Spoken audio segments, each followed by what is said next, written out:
बूरेवाला से पाकिस्तान तहरीक लब्बैक के नामजद उम्मीदवार PP 230 सैयद सलीम हुसैन शाह की अवामी राब्ता मुहिम भरपूर अंदाज से जारी।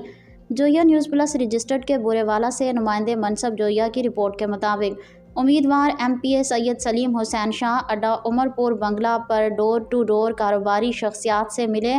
दुकानदारों ने वालिहाना इस्तकबाल किया। इसके अलावा चक नंबर 289 EB साबिका मेंबर ज़िला कौंसल उसैद आबिद जोया, 283 EB साबिका union council vice chairman Abdul Rashid Wattoo और दीगर ने सैकड़ों साथियों के हमरा कॉर्नर मीटिंग में शिरकत की और भरपूर हिमायत का ऐलान किया। जमात के इंतखाबी मंशूर से आगाह, जबकि अड्डा उमरपुर बंगला पर तमाम शॉपकीपर ने सैयद सलीम हुसैन शाह की भरपूर हिमायत का यकीन दिलाया।